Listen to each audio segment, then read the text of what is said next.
So I feel like growing up, I had a bit of crisis.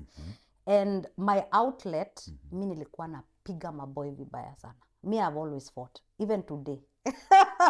Ulikuwa unawagonga wote, like... My mother has, every time, term would never end if my mom has not been called to school because of me fighting. And I wouldn't fight the girls. I would beat the boys. Did you know why you were doing that? No. I think now when I reflect, I think that's it. Okay. But I used to beat boys. I used to beat them. I remember even in the staff room. Finally, I think aka give up. Akasema aya twende. Ndio mimi huyo mpaka Murang'a. Bishop Philip Palo Center. Ndani. Biggest mistake of my life. God. Kwa Manan. Hey. Mimi nikiwa huku nje before I went there, mimi nilikuwa kama wanogo na washosho. So umepelekwa jela ya Nan sasa kabisa huko. Nikirudi. Me remember that nikirudi niliambia mamangu I've decided I'll become a nun. Allah. I came as a saint. I was a different person. This was a story a bit of Inafika mahali mpaka nikachukua kisu. Na yeye amening'oa, nilikuwa nimeshukua hizo nywele that the previous day. Alizing'oa, nilikuwa natoka damu kwa kitu. I couldn't even tell you natoka damu wapi. You could not recognize me. Like alikuwa ananipeleka kwa kioo ananiambia look how ugly you are. Nitahakikisha kuna mtu atakupenda tena. So time nyingine nilichukua kisu because it's either nikufe ama yeye. Kwa amedelete kila mtu kwa hata baba yangu. Ni vile najua namba ya babangu often. Ametoa every man kwa simu yangu. That night akakupiga like alinipiga kama umbwa. Nobody came. Nobody. And I remember, I think alikuwa ananipiga, ananipeleka kwa kioo najiona. Alikuwa ananipiga mpaka matekeza uso. Mimi sikwambia ati kupigwa kidogo. Na amevaa viatu hana si ati ana viatu. Amevaa sijui kama unajua hizi Nikes. Nika Nikes alafu around.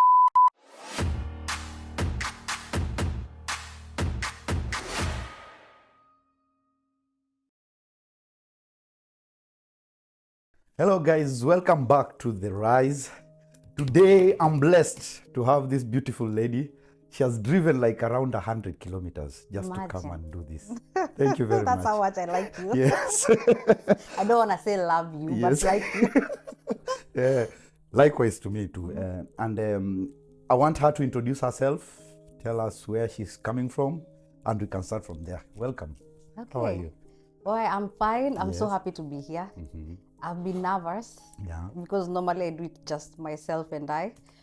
But yeah, my name You've is been Carthie. nervous. Yeah. And the way I'm seeing you like you're like, Yeah, actually, I'm uko sawa like I would kabisa. fly out of this chair. Okay. But anyway, my name is Carthie. Yes. But full names, Catherine Wairimo Kirago, before I got married to become Koivusari.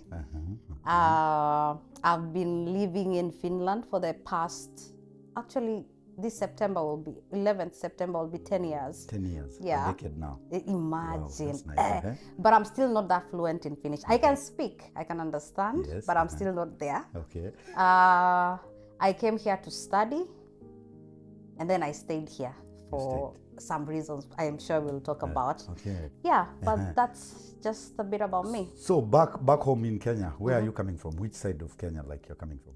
Do you mean my parents or your parents? Now okay, we are me, starting from your parents. There was a time I wouldn't say this because there was a bad CV about Nyeri, but my father is from Nyeri. Yes. My mom is from, right now we say Thika, but it's Gatondo or something, but it's yes. in Thika.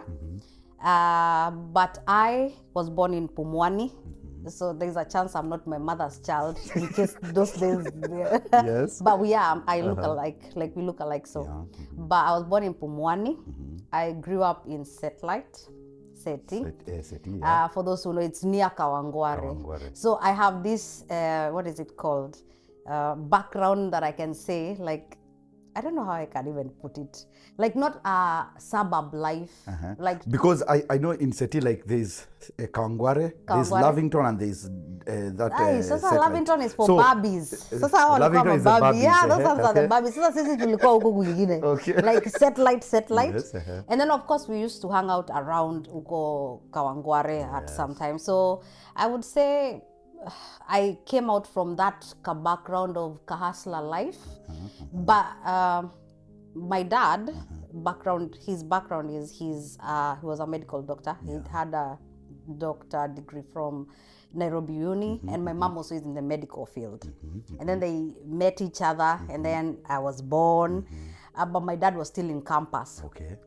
So they are So me, I'm an oops baby. Yes.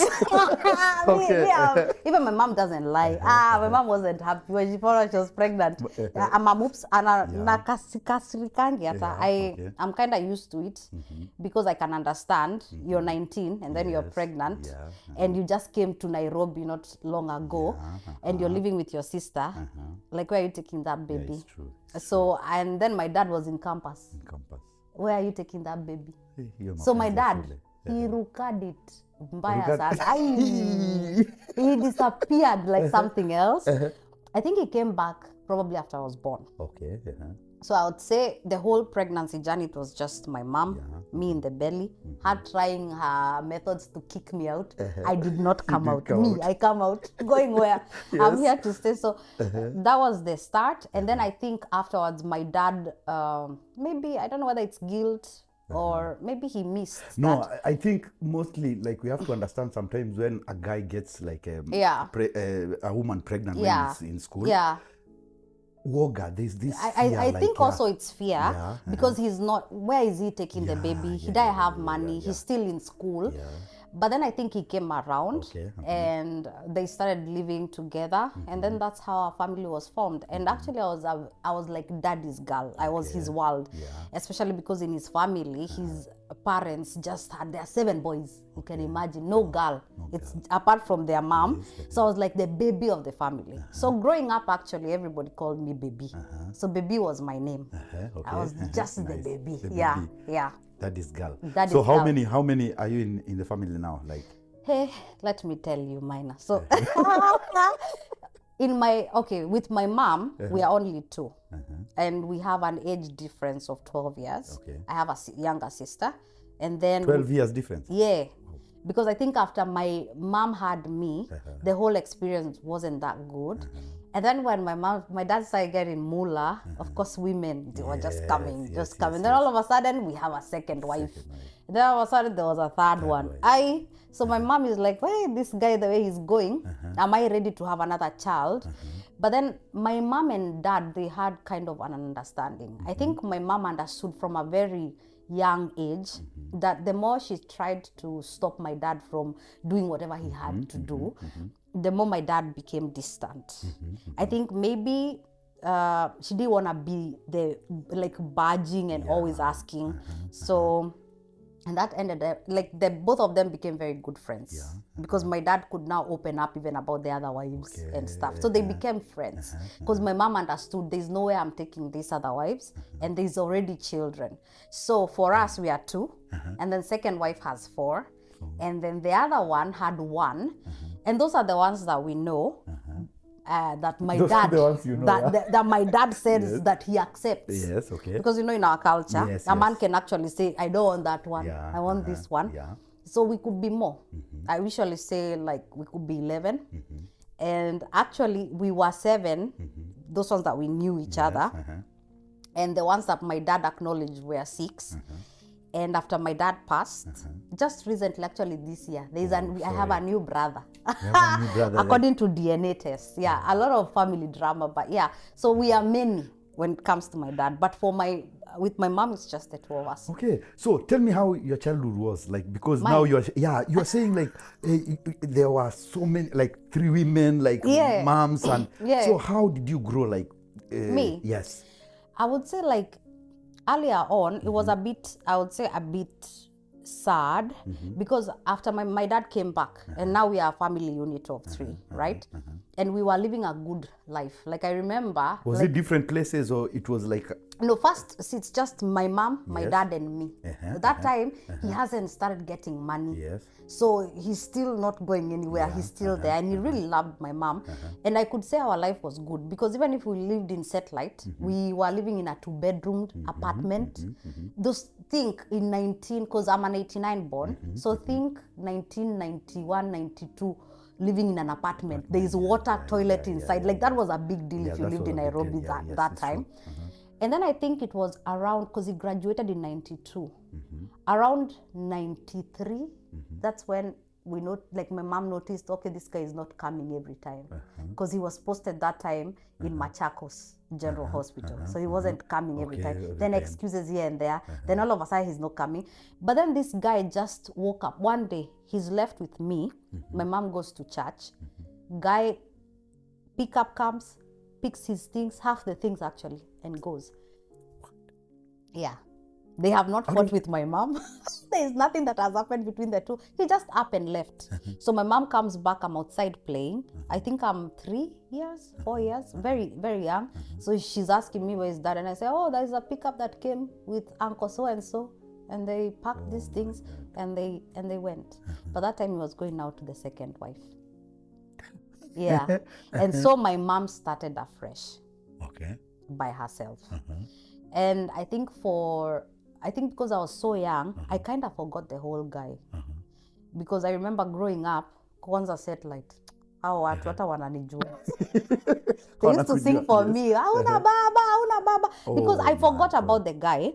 And then everybody, funny enough, those days, it's like everybody had a dad. I can even count the number of kids in our plot that didn't have like babas. So they used to sing for me that song. Then I used to cry to my mom, naimbiwa sina baba, by the way, where is my dad? So I think my mom got tired of me keeping on asking and she didn't want to kill the guy. So she said he's in the States. But then, after my dad up and left, we've moved into a 2-roomed. Toilets are outside. Actually, I remember, at night, if you were pressed, Kasuku was your friend. You pee in that because who is getting outside? What if there are thieves and stuff like that? Like we went, from kind of a good life to like really like downhill. Yeah. So you can imagine all of you in that plot, you kind of have the same economic status. And then I'm saying that my dad is in the States. So the kids go back, tell their parents, and then I think the parents say that hiyo ni uongo. Unakuwa naishi kwa hii nyumba 2-room, and then now they come, now it's even worse than it was before, So I feel like growing up, I had a bit of crisis. And my outlet, mi nilikuwa napiga maboy vibaya sana. Me, I've always fought, even today. My mother has, every time, term would never end if my mom has not been called to school because of me fighting. And I wouldn't fight the girls. I would beat the boys. Did you know why you were doing that? No. I think now when I reflect, I think that's it. Okay. But I used to beat boys. I used to beat them. I remember even in the staff room, they would call me and tell me, Sasa wewe nani atakuwa? And they're telling me such things. I'm in class 5 or class 4, class 3. Like, I'm not thinking about marriage. Even I don't know what they are saying. But yeah. Because I used to beat the boys, why not? I used to be first body kwa girl, and then I think second body, whole class. I would beat everybody. Oh my. Yeah. And it's not like you had a very bad experience with a man, like... No. It's just because your dad just went. Yeah, but then he shows up. But I don't know it's him. He comes to that 2-roomed apartment. Around which year now, when you are like 6 years ahead? And I remember, tulikuwa tumefinyana huko that second room. That second room was the kitchen and was the bedroom. Now and I even think how much space was there. So it's Saturday. Me, when I slept Friday, there was not this guy. But me, I wake up on Saturday. Saturday, the way you used to wake up because there's no school, you just go out to play.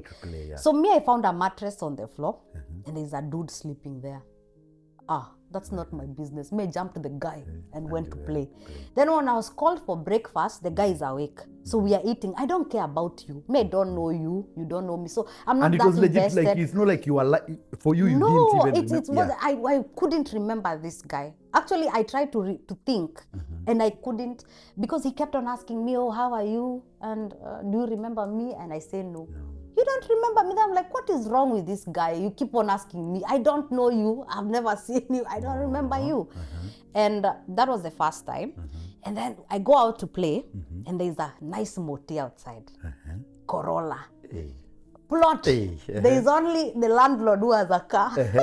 And then some Baba Ben who had a pickup, an old one, because they had a general shop. Apart from that, I think there was like 40 houses. those 2 cars only, and now there's a Toyota Corolla grey parked outside. Those days we used to have this really bad behavior where we would toa pumsi kwa tire. If we don't know you tunatoa. So now, ulikuwa kijana. Yeah, of course. Me by the end of my life, I've always, I would say almost even like a tomboy. I think it's that life of kawangware, you don't care attitude or something. But then I go outside and everybody's asking, hii gari ni akina nani? And nobody knows. So when after breakfast I go outside, the car is still there. We are still thinking about And mom is not trying to tell you, oh, mom went to work or something? No, mom is there. It's Saturday. Nobody's telling me, but I can tell they are looking at me. Maybe to see my reaction, maybe to see, do I remember? But they say I'm not faced. So before lunch, I go back and ask that guy, by the way, how did you come here? Because there's a car outside and we want to toa pumps kidogo. And then he says, hiyo ni yangu. I ask, really? Now this guy is my friend. Because now everybody has to know this car belongs to our house. Like it's come to our house. And you know those tabias where you had to be driven. If someone was going away, you have to go a bit. Alafu ushukishwe and then you come back home. So now I'm very happy. I went and told people, you people don't touch this car. Iko kwetu. You know? Guy goes, gives me a lift. I don't know who he is. Then I walk back home. Then the next weekend, or the same week, maybe, I don't remember, he comes back. As 3rd time, then 4th. Kweli this guy anahamia huku kwetu, but anawekwa kwa mattress. My mother is still angry. Ataki stories za umse. And actually by that time, where we are living, my mom has potead. Like amejificha sana because hataki story yake tena. But ashajua my dad is looking for her. Because I think even after my dad left, he still loved my mom, but I think nile kuchanganikiwa. Pesa. Mtu ako na mtoto. Yes. My mom saizo after mtoto amejoin kanisa. So hawaendi dunda anymore. So my mom is boring. Now you've met the second one. No children. It's fun. Then that one has gotten a baby. Now even there it's not good. You're like, even better the first one. This one is even worse. So I feel like that was the crisis with my dad. So my mom knew anatafutwa. So it's like even we were hiding. Now when she tells me, but I didn't know that. So finally my dad now finds us. Na alikuja hiyo usiku, the first night. Ni watchman alikuja akasema kuna mtu kwa gate. Na amesema atoki hapo kwa gate, atalala kwa hiyo gari atakama atapigwa na wakora. You come and collect him. My dad, my mom goes there. Anasema me I don't know anybody with a car. Goes. It's the same person. Then my mom decides, well, it's either apigwe hapa na wakora or atalala kwa mattress. So I think my mom took her time because hakuwa anaona umse vizuri. So finally, I think we had a conversation where now they asked me, you don't remember this guy? And I said, no. And then he said, he's my dad. And I remember I was pissed. I was 6, but I was very angry. Because I quickly asked him, umekuwa wapi? That's the first question that I asked. And I remember he couldn't even answer. And then I said, wow, unajua vile nimekuwa nikimbia huku sina baba, umekuwa wapi? And I think I became very emotional. I think I cried. I wasn't happy that he came. But my dad had money. Now he has money. And me being me, I'm like, it's either I stay angry at this guy or I use his money. So I will use his money. Guess what I don't have? A bicycle. Plot yote. Actually, after the see plot yote to plot he next year neighbor a visitor. Nobody has a bicycle. I tell him, me I want a bicycle. I am only. I say, yeah. I am leo hailali kama una. All the way to from town. Somewhere like ulikuwa naitwa you don't have a father and now all of a sudden I have you're one. the one you have and then your bike umeletewa. Hey. Na tuko na gari. Na mko na gari sasa. Usisahau hiyo gari kwanza inaleta shida juu hata iko na alarm. So watu wakichota maji wanaikalia inalia. And then mamangu analeta kelele mnakalia gari ya kwa nini wanatuambia tupack gari kwa nyumba yetu. It was just a lot of drama but I went from being nothing the way I was thinking to now everybody now. the respect. And I was the only child. Huko kwingine kila mtu alikuwa na brother sister. I was the only one. Mpaka walikuwa wanaita only daughter. And now my dad has come back. And he has mula. Now me nobody can touch me. Then I come with a bicycle. I was like a god. Mimi nilikuwa nasema unikose I will ride the bike yangu. The reason for him ulikuja ulijua ni nini amerudi, why he came back? No. And the funny thing, all those years my mother never spoke even once anything bad about my dad. Yes. Actually, and to I think this that date, that's a nice yeah, thing. why these stories I came to know when I'm such a grown up, and majority of the things me I picked them up by myself because you can only hide for too long. Yes. Mimi peke yangu, I made my own judgment, and I wouldn't say I hate the man. I kind of sometimes understand him. Do you understand it because now you are a mother and you have somebody like you are staying with, so you know, like sometimes yes you guys can fight, but it doesn't have to affect the kid? I don't even understand it as a mom. If I look at it in the angle of a mom, I'm brutal to my dad. I'm very angry because I feel like he didn't do justice. But if I look at it in the sense of like just a man, he's young, he's come from a place where they don't have money. He's the first doctor in the village, probably. Money has followed him. He's not even, he's just that person. Money accepted him. You've made so much money, women now are chasing you. And now you are like a god. Because when I tell people my dad had money, I don't usually say, I'm not saying he was not like the Biwots or the Mois. Those ones are in another. But my dad had a lot of money. And that money caught him really young. And it used to, he's this person, he would look at a place. Angekwambia hapa biashara ita make it or not. How, I don't know. He just had a business mind. So I understand him in that sense. I've been young. I've made very stupid mistakes. And I feel that that was him. And then by the time you get children with another person, and you even want to go back to the first one, you've messed so many things up, or you don't even know where to begin. That's how I understand him now. But then, even then, I still had a lot of daddy issues, even after he came back. Tukahamishwa. We are living now. We have gone first ilikuwa one bedroom. So he used to come now it was normal now. Sasa anakuja more. But it can be every day because now he has another family. Yes, so he's dilly-dallying, he's yes. beating two places at once. But then now our social status is inaenda juu. But my mom hamuamini. So every house we went, it used to be a house my mom knows she can afford. Okay. But now I used to study in Edel Queen Nursery School. Iko hapo Kawangware. And then I'm supposed to go to primary. But my mom doesn't want niende Gishagi primary, or was it set like primary? She wants me to go to a good school.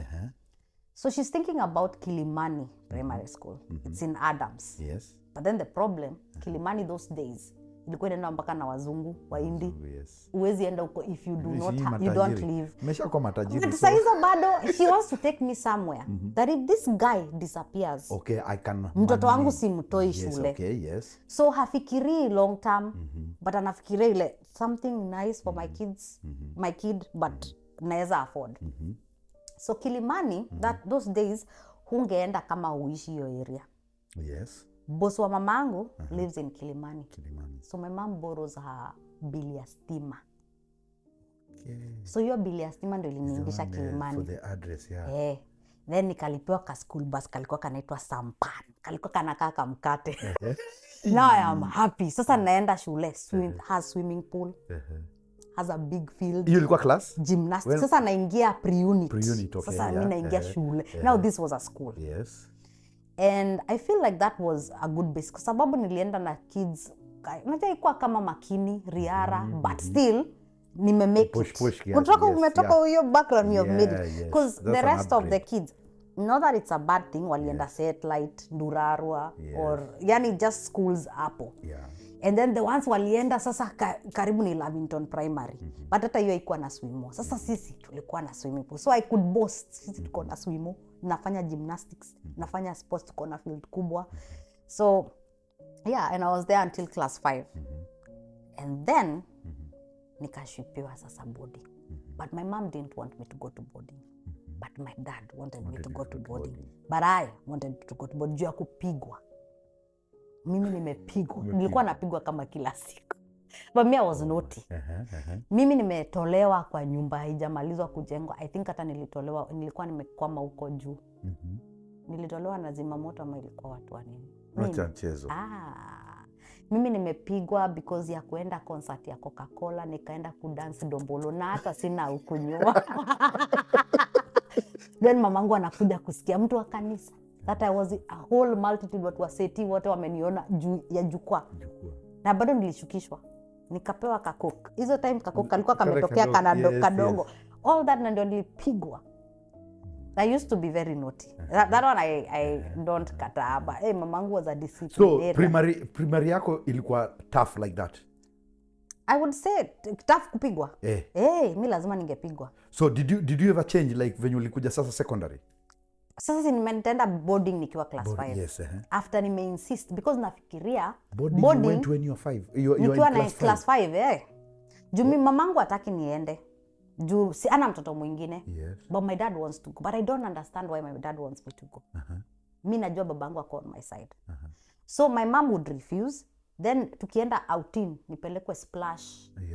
Village market. Hiyo time village ilikuja later but niende Splash. Dada naweka vitu. Ananiambia unajua utaenda utakuwa na box yako. Utakuwa unajitandikia kitanda. Utakuwa unajifulia nguo. I don't know why those things were fascinating. Kujifulia nguo ni kitu yako nifanya nitake kuhama home. Na nasikia by the way. Nikamuuliza nakupigwa? Hata mama atakuwa nakupiga. Si unakaa huko 3 months. So 3 months ipigwi. Nimesahau huko naweza pigwa. So na nikienda home sasa, mimi ni wazimu. Sasa naambia mama hata unakataa kwa nini na siwe utalipa school fee. But you see you're forgetting where my mom would take me, she knew. Hata hapo in case this guy goes, nita afford. So hiyo trauma ya vile alienda haikuwa iacha mamangu. Finally I think aka give up. Akasema haya twende. Ndio mimi huyo mpaka Murang'a.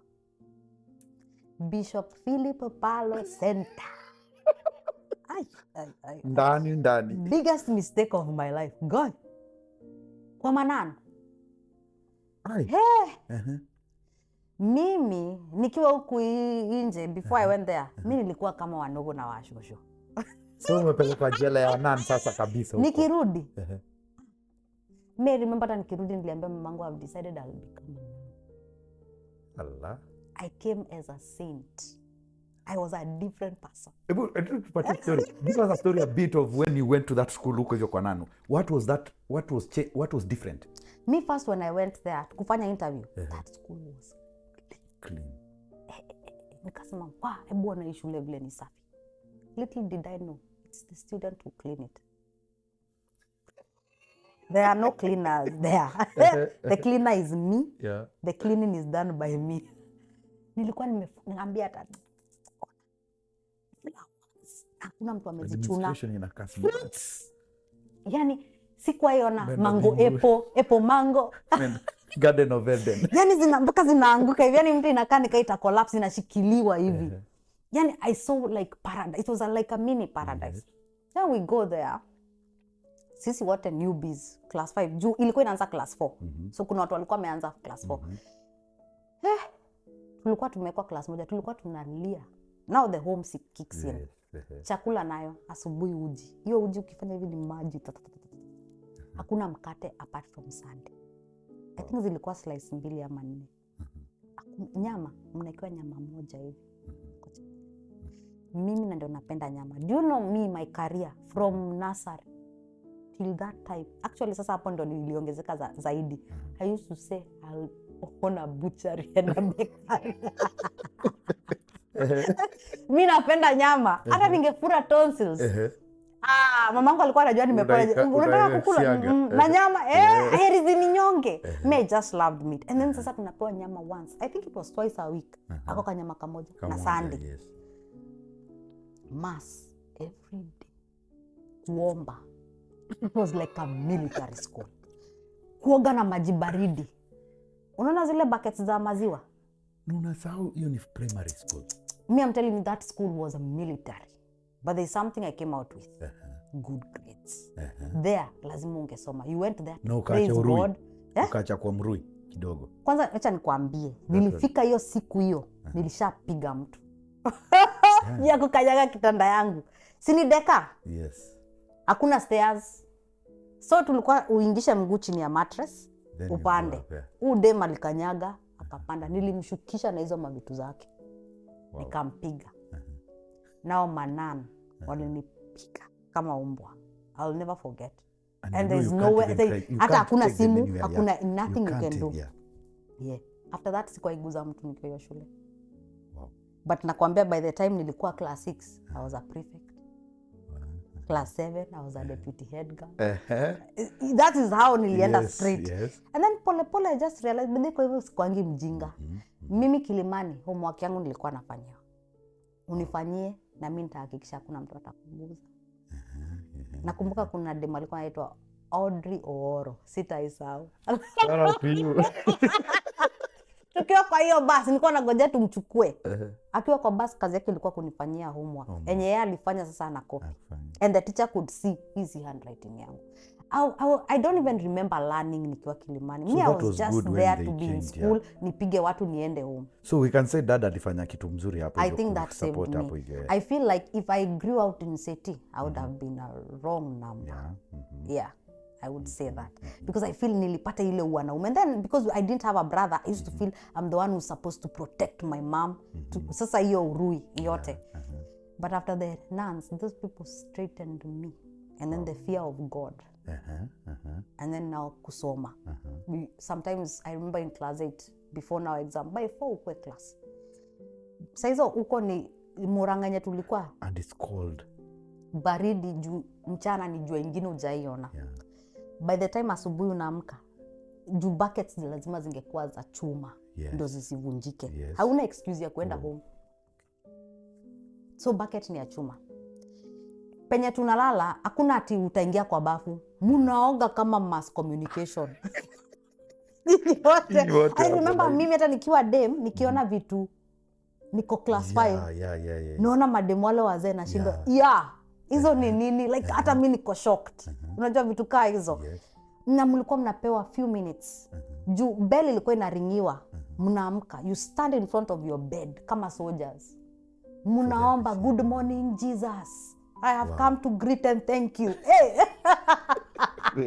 Mkimaliza hiyo maombi, kila mtu kwa bafu.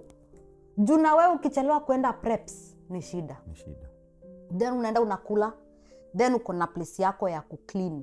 Na hiyo place ungetoka unless prefect ai supervise na kwambie uende daru. Na bado upate time hiyo asubuhi uoshe nguo zako. Na kama zimegasha, mlikuwa mnaoshwa mbele ya kila mtu shule nzima. Nje saa that is a good discipline now. It was a discipline. Wewe unajua tumewahi ambaye tuweke maji kwa gunia. Unaweza jeka maji kwa gunia. Hauwezi. Na huyo nana anakuja anasema, "Hii gunia jaja." Hata nyinyi mnaona kama mnachizi. So, hii gunia jaja. Nanzo anakani watu wengine wapole sana. Wapi? Those people walitunyoa mpaka nywele. Ati juu ya grades. Wow. Mpaka mwisho ikakuwa kama ni geography ufikisha 60 out of 60. Ilikuwa history and CRE. Ufikisha 60 out of 60. Mwisho mpaka nikanyolewa. Kila mtu alinyolewa hiyo shule na hawana permission ya wazazi. Mzazi anakuja visiting day. Watu wamenyolewa. So ukamaliza hiyo vizuri, good grades in primary 406. Wow. Nikaitwa Mary Hills National. Nani anaenda hiyo shule? Kwa mananzo wengine. Kambia madhe mino. Because I really loved St. Francis Mangu. I either wanted Limuru Girls Chocks ama St. Francis. Nikaangukia. Sasa nikaamua mimi siendi huko. Kuna mtu alikuwa anataka kwenda huko. St. Francis ya eka. Juko nilikuwa nimeshaona demu mwingine sitaki alikuwa huko. Huko ilikuwa raha. I would say even at a campus haikufikia St. F.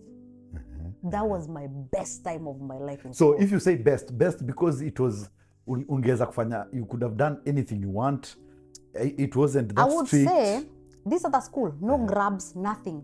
All of you had to be equal. The whole system was, it didn't matter how rich you people were. You could not put on a different cloth. You all had to be same. Then you go to St. F. Our principal, I'll never forget her. Tulikuwa tunamuita Rome.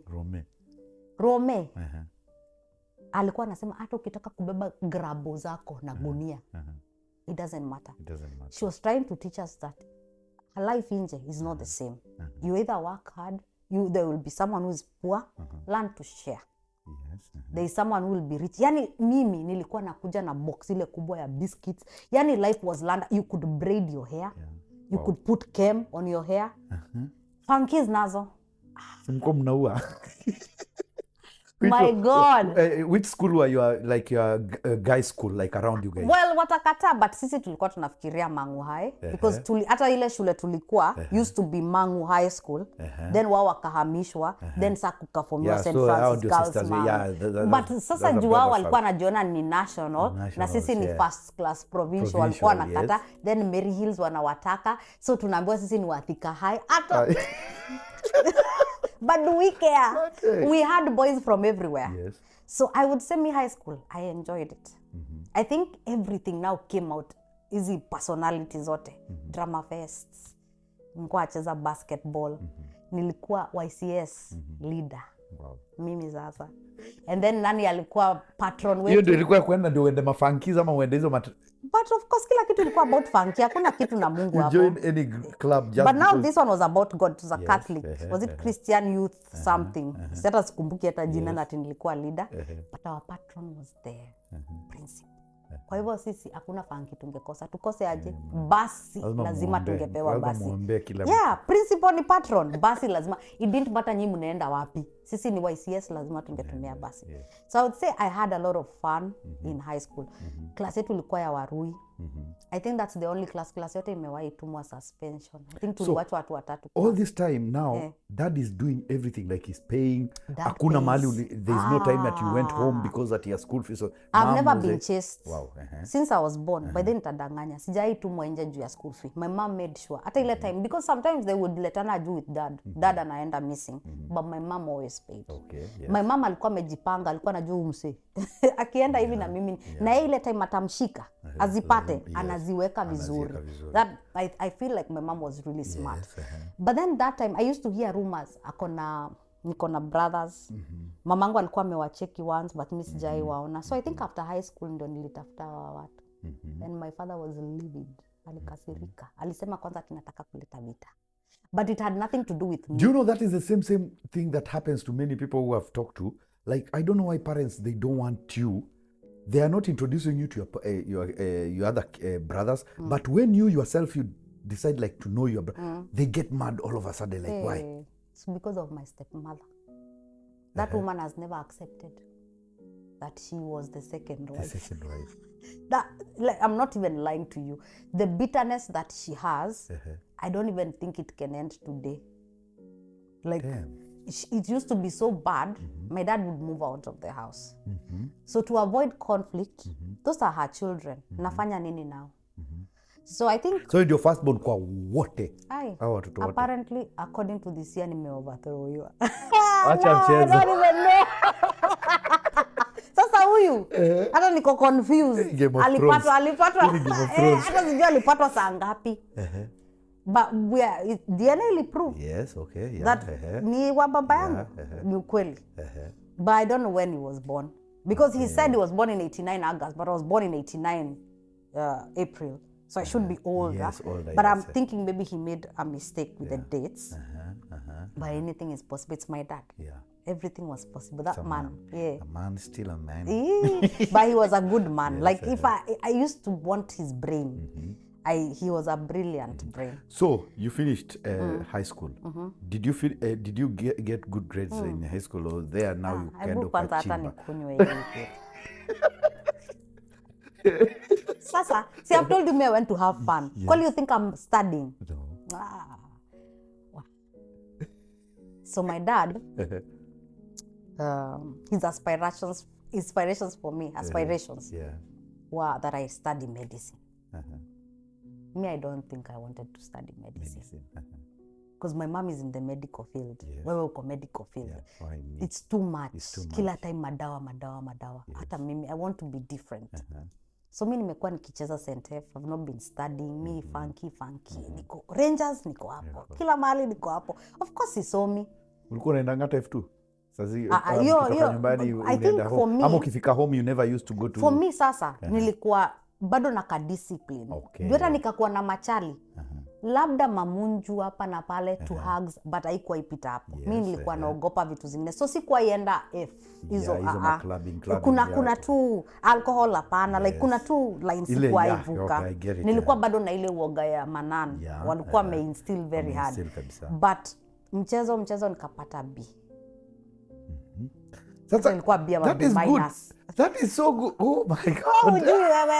But according to what you wanted to study and what parents walikuwa nasema, yes. That time walikuwa wameletana sana na babangu juu na sistangu sasa amezaliwa. Yes. But my dad has never told his parents that mama yangu na yeye bado wako. Anadanganya ati my mom went na ameolewa na mtu mwingine. Sasa hizo wamezaa pamoja. Amepata sistangu. My mom takes a child amempeleka Nyeri. Niyo time ya class 8. Babangu amekasirika, hatuongeleshei. Juu kwa sasa alipeleka vita ikampata mbaya. Juu my shosho loved my mom. But sasa amekuja kujio ni uongo. Zile stories zote alipewa ni za madawa. Hakuna stories zilikuwa hapo. Kwa za jaba.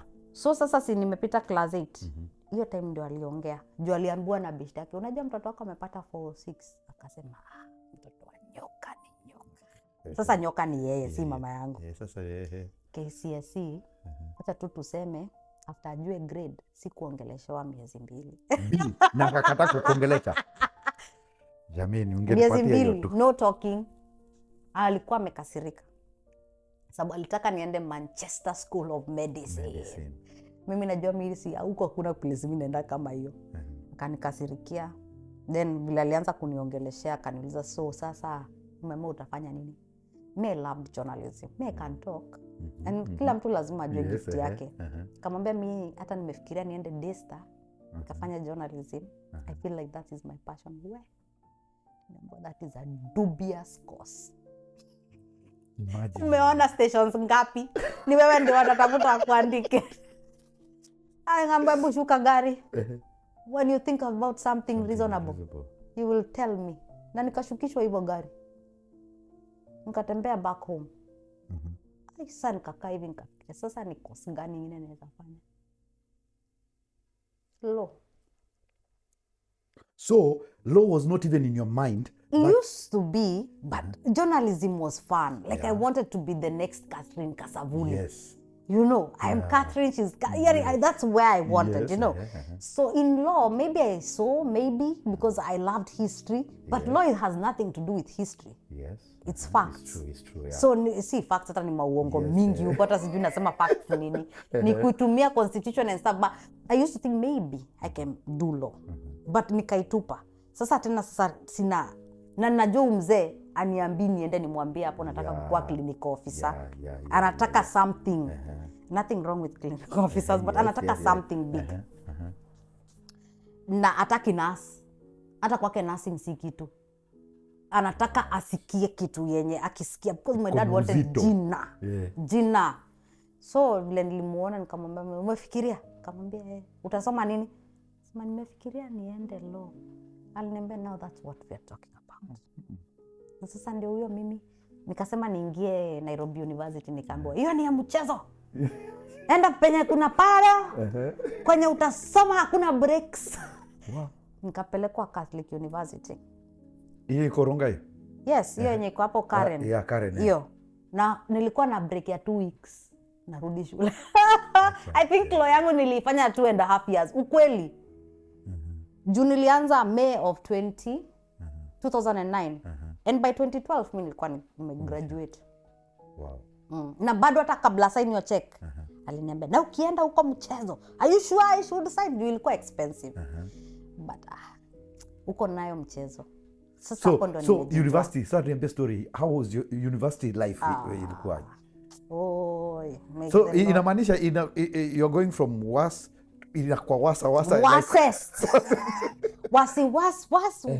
yani huko nilienda sasa kuharibu maneno. I feel like your freedom. Simpelekwa hostels. Kwanza nilipelekwa za Manane. Huko hakukuwa na mchezo. Sijui ilikuwa 6 ndio gate inafungwa. Mimi nikae huko. Na nasikia wengine sijui wanaenda Dunda. Nani kama mimi? Mave. kama hapa meeting kidogo mauongo zenye zinasikika ndio nimehamishwa nikaenda place sasa hakuna kafi. So my mom expects me to be home on Saturday. But dunda za uni zinaanzanga Wednesday. Actually Saturday tunakuwa tukikill hangover. So you want me home at the right time. Mimi and that time mamangu naye ni kama nani anapewa do. People used to be given money. Katho. People used to drive. Watoto wa judges. Yani people had money. Unasikia roommate anasema, leo ni terrific Tuesday. Let's go get pizza. Wairi more. Mama yake amemfinya mbesha. Mara sijui kuna sijui waki Wednesday. Tunakachukua burgers wairi more. Mamangu alikuwa ananipea 500. Si hostel amenunua mchele. Na kila kitu kwa fridge. 500 ni wiki mzima? Na inunue credit na inirudishe kwetu. Na sasa amepewa do na my dad. But I feel like my mom alikuwa anajua hakuwa anataka ni get into drugs. So hakuwa anataka kuwa ni supplier. So I used to get mad na mbona nitakusema unanifinya sana pesa. But I knew akaambia my dad hata babangu atafurahia hiyo stories. So but unasahau Kenya policy ni ukienda out kukunywa the men buy the drinks. That is the thing. Wewe hapo after umekunywa ndio utajua vile utajitoa. Hiyo ndio ilikuwa. But then inafika vitu zingine kama watu wanaenda sasa hizi sijui wanaenda wapi. Sasa sometimes sasa leo niliomba, kesho niliomba. Nitashinda nikikua hitch naye ai hapana. So maybe that was the difficult part. But I would say university almost ruined me. Juu nilienda huko nikajua bangi. Hata bangi umevuta? Mimi hata nilikuwa nauza. Ulikuwa peddler wewe mwenyewe? Nilikuwa nauza. Actually later ndio niliambia mamangu, but I was bad. Like I got to know things that I didn't know. Actually I didn't even know bangi ni bangi. Me knew it is weed. So I smoked one time kwa hostel. And someone, nani uko amevuta bangi? Nikasema si bangi ni weed. Kwa sababu imekuja na different because me I knew bangi makes you go mad. I would never have touched that thing. Then watu wa JKUAT wamekuja de mwingine sasa JKUAT sasa ni worse. Watu will get more exposed. So weed will gonna feel like it's something that will make you just... I used to laugh. I used to laugh when I take weed. So I didn't know weed was bangi. I came to know later when I was already in it. Yeah. And then I got myself into a bad relationship. Like a really bad while you're in the uni? Yes. Which year was this? Like which the uni like? I would say third year. Third year. Yeah. We go out. Actually, I had no business even being there. Some girl says boyfriend yake wako na house party. Hizo sides za Thika Road. Tuende. So me and my friends were thinking hatuna kitu ya kufanya hii weekend. Let's go. Mama wangu kweli anajua. Hata hiyo time nafaa kuwa weekend home. So I don't know hata ni uongo gani nimedanganya. Ndio sisi yao Thika Road. So we go, we meet these guys. Juu alisema hata ako na single friends. Then there's this guy called Sean. Where? Devil's reincarnate. That guy almost ruined my life. And red flags were there from the beginning. I just chose not to believe Tell me the red flags that you saw and you just decided not to follow. The ones I decided? Yeah, like... That same night, we go out, we are coming back. One guy is very drunk. His friend is driving a Noah. So it's a van, unajua unafungua mlango hivi. So we are seated at the back. Sean nako hapa. Huyo boy alikuwa hapa, mimi nilikuwa kwa mlango. So mimi sijui ni nini alikuwa amekunywa ama amechukua. He wants to jump out of the Thika highway. Akafungua mlango. So hiyo kungangana juu Sean anajaribu asitoke, ananisukuma. Mimi sikuwa nimefunga hata safety belt. So karibu nitoke nirushwe nje. So finally the driver stops the car. Hata before I stop, boy amemrenia mangumi. Now Sean is beating the guy now. Kwa gari. I remember by the time tulikuwa tunashuka, nilikuwa nimevaa top ya white, ilikuwa na damu. And it's the first time. Na the first time anasema, "Kwenda huko, karibu urushe Carthie nje." Na mimi. You feel like nani amewahi nipigania? Sijawahi piganiwa. Oh my God, my father. Kumbe mtu anaweza piganiwa. Na tukitoka nje, amempiga. Mpaka sasa tunambeg. Chali na damu tu. And me, ndani, hata sijawahi piganiwa. Then, So for you felt then like do you this know what man is happens? fighting This for me. guy, all the Chiles we came, everybody's eyeing this guy. He's fighting for me. So the Chiles are eyeing the guy, and the guy is My on friends, you. Yes. yeah. So me, I feel I've won the prize. Man, those girls dodged a bullet. Oh my God. So this guy says that he's in USIU. First time namlenga, staki stories zake sana, but tumejuana, exchange numbers. And that's how we got to know each other. Then nikatumwa attachment ya law, Kiambu Law Courts. Guy follows me in Kiambu. Akasema, ati shule yangu iko hapa karibu, wacha nitakaanga around hapa. Kidogo kidogo, guy yako kwangu 90% of the time. Hapo ndo nilianza kupigwa. Angenipiga hata angenipiga kama chali aniangalie. Chali sijui, tukusimame kwa basto. Aniangalie nitapigwa juu ya hiyo. So ya kwanza the first time alinipiga vibaya kabisa. I remember hata sitaisahau juu singeenda attachment. I had to call, nikasema ati nimekuwa in an accident. And I think that magistrate alijua ni uongo. You can notice mtu amepigwa na mtu amekuwa in an accident. So tell me, he just used to come and beat you after he's amekunywa pombe, like drunk, or just sometimes mkikosana kidogo tu? Kidogo Alafu, unajua the thing is, mtu anasimanga mbona usiende. Tukijuana, that guy showed me heaven. He had money. I'm not saying I was after money. Yeah. I come from money. We had money. Hata kama na pay 500. Nikaona babangu kando, singekosa pesa. But the guy angeninunulia vitu, hata simuitishi. You know, tukienda mahali ana settle everything. Alinionyesha just something that I hadn't gotten before. Then akanionyesha hiyo mapenzi. But now I know hiyo hakuna mapenzi ilikuwa hapo. So by the time alinipiga, hata mimi nilishtuka nimepigwa. The first time alinipiga makofi na akanifungia kwa nyumba yake. I remember hata nikipigia madhe nikiwa kwa hiyo nyumba. Hata mamangu hakuwa anaelewa ni nini inaendelea. Na niliogopa mpaka singefungua hiyo mlango. Na akaniambia nimeenda kulala, utatoka kwa nyumba saa ile nitaamka. Na niligojea mpaka saa ile aliamka. And I feel that was the test. Who do that, like... Juu after hiyo time sasa ndio alijua sasa huyu nimempata.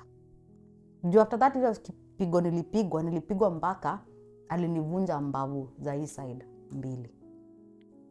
First nikavumilia, nilikuwa naumwa. Sijui kama mtu ameivunjika mbavu. So nikamwambia madhe, nilikuwa hiyo time kunanyesha, that nilikuwa nimechukua nduthi napelekwa internship, tukaanguka na mse wa nduthi. Nikamdanganya hata vile huo mse wa nduthi alivunjika vidole za mikono. Ya mapenzi. Mwenye alivunjika hata alikuwa amenivunja mpaka hii kidole hivi. Na unajua ni kimaster mpaka alijua vile atairudisha. Ati nimedislocate. Kidole yangu ilikuwa inaangalia south. It was permanently. Imagine. Sasa hii ndio ilikataa kupona, naumwa kabisa. But hii imefura bado. So the way he was beating you, he was like beating you like he's beating a man. Yes. Na angeanza kukupiga, you wouldn't reason with him. It's like even his eyes are, he's not there. He's not there at all. So I called my mom, nikamwambia naumwa, hiyo sijapona. I go to Coptic X-ray, nimevunjika mbavu. By this time, mom doesn't know like you are staying with this guy. Still believes that ni nduthi iliniangusha. Okay, yes. I heal, I go back, bado napigwa hapa na pale. I finish sasa attachment. I always want to, sorry to cut you. I always want to know like what makes, you can explain to me what makes a woman who is being beaten like that to always go back to to go back to that man even. Is it the man coming to convince you again to come back to him?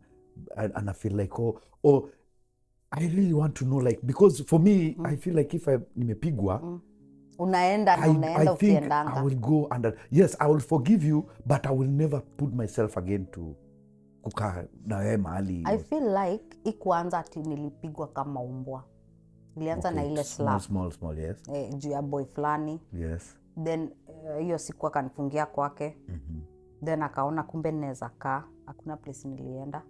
But even before that, amekuwa akinitrain. Because anakuonyeshanga like mapenzi hujaiona.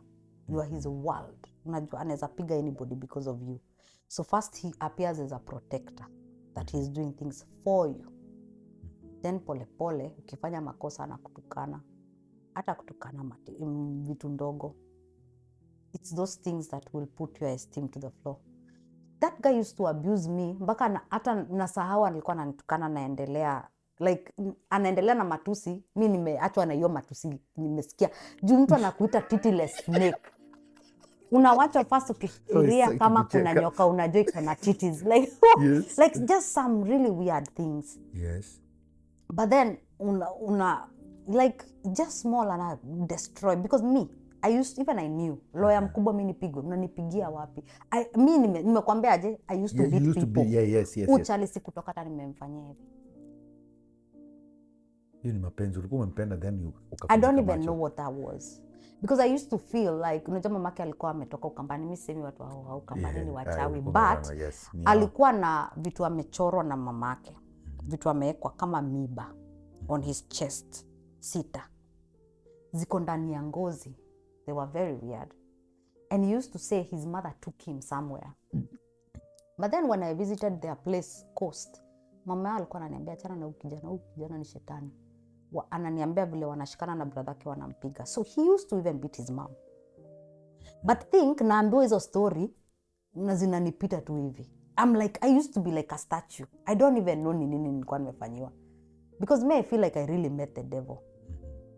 Msee after si alikuwa USIU, nimerudi wapi shule sababu nini imeisha, nimehamia Rongai. Ati sasa umetoka USIU ukaenda Multimedia University. Hiyo time Multimedia was new. It was a college, I don't even think ilikuwa imepewa cheo ya university yet. Me math I math. USIU vile unajua watu wa USIU. Utoke huko tu umekuja, but ananiambia ni vile ananipenda. So he follows me everywhere. He's like a shadow all of a sudden. Niko everywhere, niko yuko.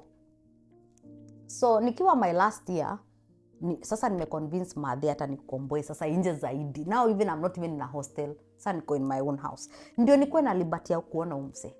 But umse literally ni kama 90% ako kwangu. So nilikuwa nimempea laptop, shule ikifungwa, jua tu kwa na TV. Aonange, mimi nikaenda home. Kurudi akanipatia stories zingine hapo za ajabu vile walirobiwa. Bishte yake tumeenda lunch, akaenda choo. Bishte yake akaniambia, by the way, unaona hii simu Shona ako nayo? Alikuwa na simu ya nguvu, ni laptop yako aliuza. Oh my God. Hiyo laptop ilikuwa sitaisahau. Mtu ataniambia labda nadanganya. Hiyo laptop ilikuwa imenunuliwa Dubai na my dad. 120,000. Ilikuwa mpaka na remote. Remote card. Hata ako remote na kuanga bado nimeachwa nako. Ilikuwa touch. And think nakwambia stories za 2011. Ilikuwa mpaka imeinama hivi. It was a new HP. Sijui ilikuwa inaitwa DV Watt. Hiyo kitu ningetumia stima zipoteta whole day haingeisha battery. Ilikuwa laptop ya nguvu. Aliuza hivyo akanunua simu ya Sony or something. So mimi uboya akaniambia na usimwambie. Nitakosa aje kumwambia na sina laptop?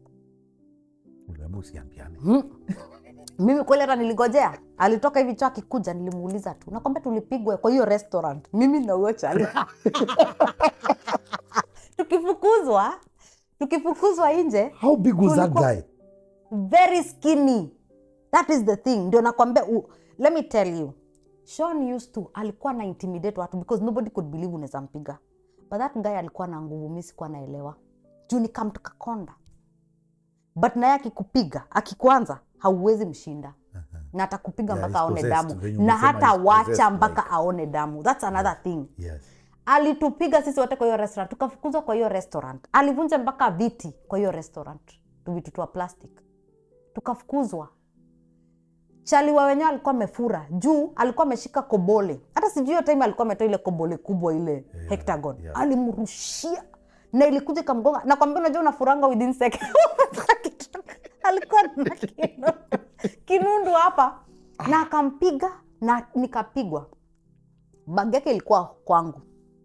Bag pack. Kamwambia kuja uchukue bag yako uende. Sitaki stories zako tena. Huyu mtu ako sawa. Alikuja tukitembea, anapatana na post za stima. Anajigongesha kwa kitu hivi. nenda ya pili. Kumbe huyu mtu alikuwa anajijaza. Mimi nikifika kwa nyumba nilijifungia. So namuongeleshia through window na nikamrushia bag yake through window. Huyu mtu akanibeg. Aki, please let's talk. Akanibeg. Wacha nikwambie, nilifungua hiyo mlango. Alinibeg kutoka kama 6. Nilifungua hiyo mlango kama 9. Biggest mistake of my life. Sasa wacha ile kichapo. Now this one was to finish me. Alinipiga for 3 hours straight. Neighbors, what are neighbors? Nobody had. That's the thing. Hakuna mtu alisikia kitu. Because you are not screaming what? Nduru yenye nilipiga hujaisikia. Na nakwambia alikuwa ananishika na ninyonga, nakosa hewa, anaachilia, napata fahamu. Nakosa hewa, najua nakufa, kila kitu inaenda dim. Nikiamka hata sijui niko wapi. Then nakumbuka nilikuwa nanyongwa, anaanza kupiga nduru, ananishika tena, ananinyonga, nakosa fahamu hivyo. Repeat. Inafika mahali mpaka nikachukua kisu. Na yeye amening'oa, nilikuwa nimeshukua hizo nywele the previous day. Alizing'oa, nilikuwa natoka damu kwa kichwa. I couldn't even tell you natoka damu wapi. You could not recognize me. Like alikuwa ananipeleka kwa kioo, ananiambia look how ugly you are. Nitahakikisha kuna mtu ataikupenda tena. So time nyingine nilichukua kisu because it's either nikufe ama yeye. And it's so weird because mtu anasemanga wale watu wanajinyonganga, wanasikianga aje. I think after hiyo kunyongwa na kuanga nikata ninajua. The pain is at the beginning. After that you get peace. Hata you don't struggle. You don't even think to pray. It's just peace. You accept. And then kila kitu inakuwa dark. Mimi niliona tu darkness. Na sasa nilikuwa najua hata nikakufa naenda straight kwa shetani. Jumia was not a good person. Then nilikuwa nimeacha kwenda church. Alikuwa amedelete kila mtu kwa hata baba yangu. Ni vile najua namba ya babangu often. Ametoa every man kwa simu yangu. That night akakupiga like. Alinipiga kama umbwa. Nobody came? Nobody. And I remember, I think, alikuwa ananipiga, ananipeleka kwa kioo najiona.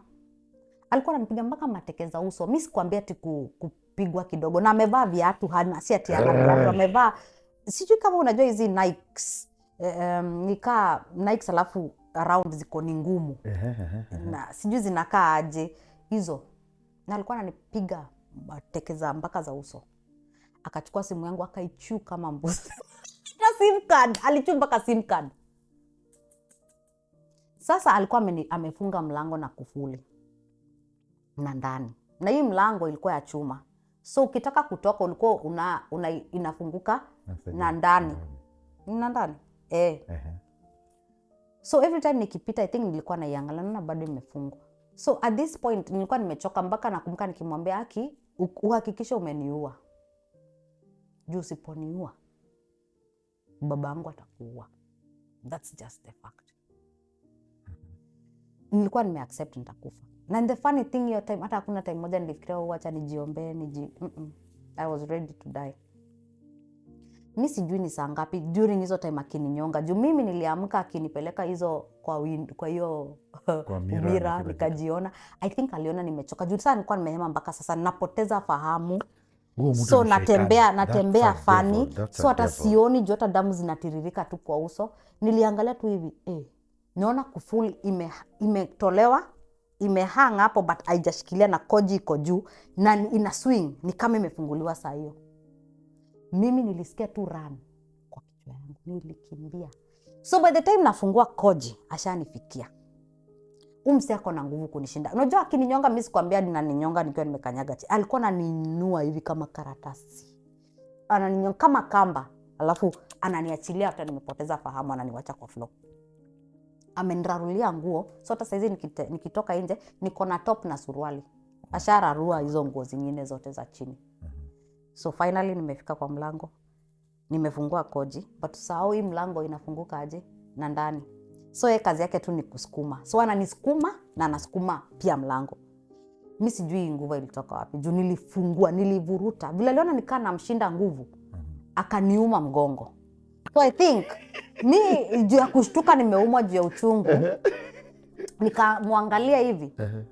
Meno kumbe sasa si ameniuma mara ya kwanza. I think alikuwa anakaa sija react. So alikuwa anafungua mdomo aniume sasa mara ya pili. Si uso imetan. alinipata meno hivi meno yake iliingia, yani ilinigwara kutoka macho, ikawacha macho, ilienda ikaingia hata hapa, if sina makeup niko na hiyo mark, iliingia mpaka huko ndani ya mdomo. My God, no way. But na mimi nilikuwa nimejua saizi sasa akanishika sasa akini hivyo. So nilitumia ile nguvu yote nilikuwa nayo, nikatoka nje, nikakimbia straight kwa gate. Kuna Masai soja hapo, hata yeye anashtuka, mtu ako na suruali ametoka kuja kukimbia. Kwa nini? Namwambia guy nisaidie, kuna mtu anajaribu kuniua. Wamasai unajua wananga uoga. So hata ni kama before nimalize sentence alikuwa shachomoka. Nyumba yangu ilikuwa kama number 4, so si ati anakimbia mbali. Hiyo commotion yangu kukimbia tu hivi nje, neighbor next ashatoka. Wanashindwa ni nini? Nauliza hamjasikia? Hakusikia anything.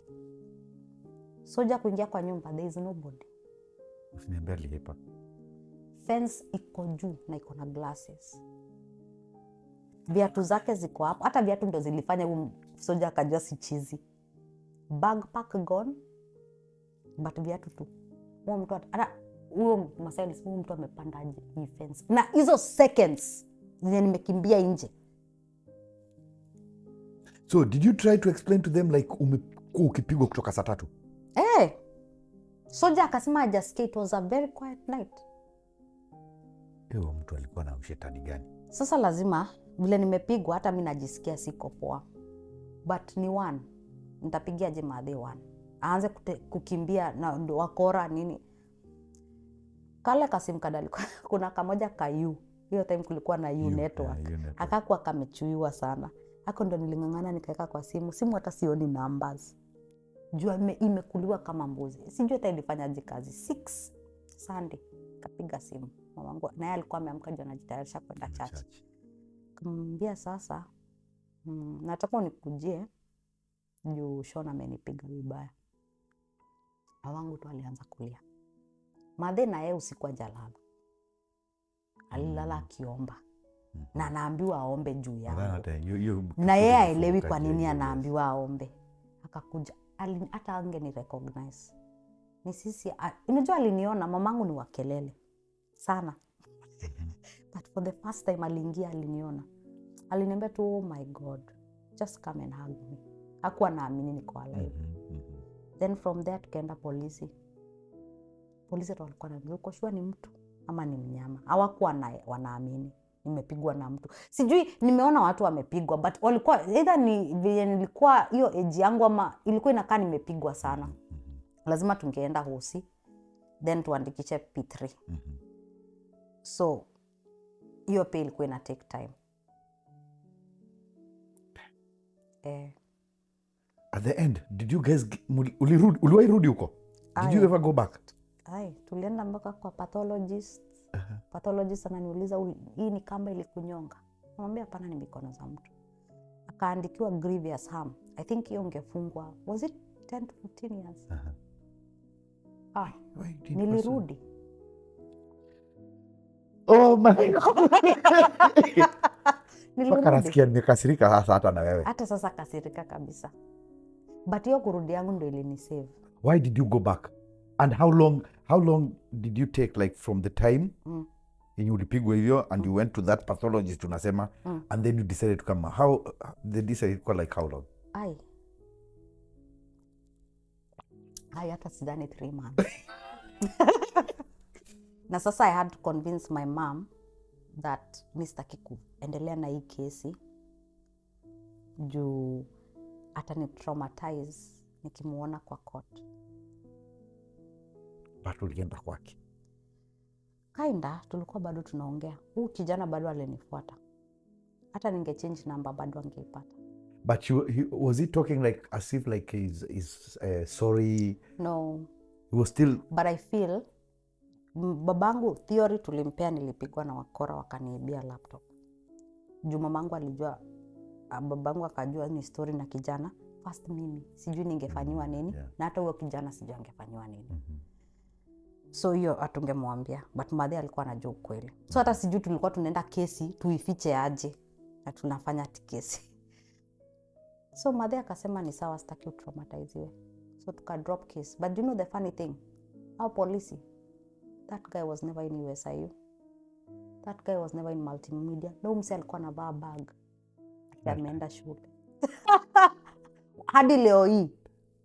Yani late hata vile niliachana na yeye na nini. Sijaiona huyu mse. Huwezi mpata social media. It's like a ghost. Like it's like nilikuwa na hallucinate. The only name that you remember ulikuwa unamuitanga hiyo? Sean David Rabasa Kioko. Actually naambianga kila mtu ndio in case upatane na run for your life. Maybe he's dead. I don't even mind hiding. Huyo is that one I wouldn't. Because if he was going like that, I'm not sure like he's alive now. No. Maybe no. Or maybe even he became a pastor. You know, those never, people, can never. It's like Saul. No way. Even God touched Saul and Saul was a killer. And not that one. That one was a good case. Yeah. What? And the way you say like you used to come back, you tried to going back to him. Like, did you ever meet like face to face after that? The Yes. And I would lie, I'm somewhere else. You used to stay in his house and... No. Used to... Sasa mamangu amekasirika. Aliniambia sasa hii nyumba uhamia hadi ile sikutoleka. So I'm staying at home. That was the best thing also. Out of sight, out of mind. Now I can't see him the way I want, right? Yeah. Alafu after hiyo amenipiga, I think niko na trauma. Alafu sasa maadhe sasa anani monitor. And then aliingia uoga. I think alikuwa nadhani anacheza tu na dem hivi. Vile alijua mpaka mapolisi wanamtafuta, ndio alijua wrong family. I think alipelekwa polisi. So hakuwa nikuza tena after that. Then sasa nikaanza kuona yeye ni muoga. So sasa mimi ndo nilikuwa namtukana. So now you got power over... I became violent with words. So I used to abuse him. Junajua hawezi mfanyia kitu. But sijui kama ni hiyo tabia sasa unaichukua. Nikauna. Then nikaanza kuona huyu mse hata si msawa. Vile sasa the fear, I started seeing now the fear in this guy. Like he wasn't everything I saw. Then nikaanza kumchukia. Unajua siku moja niliamka tu nikasikia kichwa changu imefanya hivi ta. Niliamka kama Nigerian movies. Real story. Nilijishika nikasema gege. Mimi ndio nimekuwa nikipigwa. Mimi Carthie. Nikamwandikia nikamwambia never again, and from that day I never saw that guy. And he tried to look for me. Anatuma mpaka madimu anipigia ati tuko na show na tunaambia mchukueni hata mtaka kumkula mumkula. I don't care. Iliisha ikaenda. But I also remember I went back to God. I used to pray a lot. May I feel like there was something spiritual about it. Yeah, that was not just. Hata kama anaweza kuwa narcissist psychopath, there was something demonic about it. Yeah, that is demon. Yeah, juu kuna time aliniambia alikuwa analala kama day nap. Akaniambia usiniallow nilale nikiangalia juu. Kamza kwa nini? Kuna dem anakujanga kwa ndoto zangu na hakupendi. But mimi nakwambia nilikuwa naambiwa stories zinanipita nakubali tunasema okay. Maisha kabisa yake. So, did you finish your law? Nice. Yeah, I graduated. I went to Kenya School of Law. But before that, my dad died. I graduated in October. My dad passed in December. Then tukaanza kukimbishana na makesi za court, inheritance, which hata hadi leo hatujawaipata. Hadi leo hii. Since 2012, mzee alikufa hadi leo hii. Wow. Yeah. So now the families, now they started fighting like... Hata wale mabrother tulikuwa tunaongea nao. Kila mtu amechukua side ya mama yake. Can you give like a small story like how it happened? When did you know like your dad passed and what happened immediately? Were you in Sisi, ilikuwa Christmas. Atukulangi Christmas na father. He's everywhere. Yes. Ako na ile family yako huko ako peke yake. Yes. So, mi tukakula Christmas tu poa. But mi nilikuwa nimeambiwa na step brother yangu that dad asikii poa. Na dada amepelekwa hosi. And I remember in my soul, mpaka nikifeel, unaona vile unaombeanga msee apone, nasikia ni kama hii ni a done deal. Like nika imeombewa yeah. But siamini. Yes. So anyway, si Chrissy tukakula poa Boxing Day. Ndo tulipigiwa simu. Tata alikufa Chrissy usiku. Kuamkia Boxing Day. Nikapigia step brother yangu alikataa kuniambia ile hosi amepelekwa. Juu akiniambia ati madhake atajua na itamletea shida. So I never got to see my dad. And my dad actually kenye na niumanga alikufa peke yake. Hiyo ndio niuma. Juu mama by that time alikuwa anapenda father na father alikuwa anajua. Na walikuwa wameanza kutesana vibaya sana. So after akufe, my mama akapigia baba zake, kawaambia mkumbuke some make plans to involve kumbe walikuwa na different ideas, tukakuja wanataka kumzika bila sisi. Oh my God. So ni Krisi, unatoa wapi judge? So ni kukimbishana, try kublokio mazishi. Luckily sitaisahau, anaitangwa Judge Mumbi Ngugi, amazing woman. Alikuwa on vacation, alikuja. Lawyer mwenye tulipata pia alikuwa on vacation, akakuja. Wakasimamisha hiyo kitu. Tukaambiwa tu agree as a family na hawata make any decision bila mamangu. Wakatudanganya. The worst thing ni all this, hata guka yangu, baba ya babangu ako kwa hii kitu. Anakubali hizi vitu zifanyike. Anasema hata hajaituona. Sisi ni mastoka. How does it feel like ukiona mtu kabisa mwenye anajua wewe ni grandchild wake na anakuruka tu live? I think for me, hatred. And naisemanga hivi, in the sense that, kila mtu naona kama saizi, every day may I pray that may you Lord allow me to see my children's children. So I am sure aliwahi omba hivyo. That apewe siku nyingi, aone watoto wake. Mimi ni huyo mtoto wa mtoto wako, na wewe unanijua. Hii baby ni imetoka hata kwake. Alikuwa anaitwa Gukamoshinga because he used to work in Memorial jeshi. Hiyo Gukamoshinga imetoka mimi. I am the forefather of that name. Yes. And then now ati sisi ni stalker. Graduation photos za father before aende kumes, niko mamangu niko. Jaji hata nawauliza huyu ni nani? Na wao wako wamenishika. Munashika stalker. It doesn't make sense. What is your end goal? Yeah. Like you're not even understanding ni trauma gani tumefiwa na baba yetu, lakini you don't see that. Sisi tunaumia. So finally vile judge alisema wakatudanganya kama family. Nakwambia babangu alizikwa kama kuku.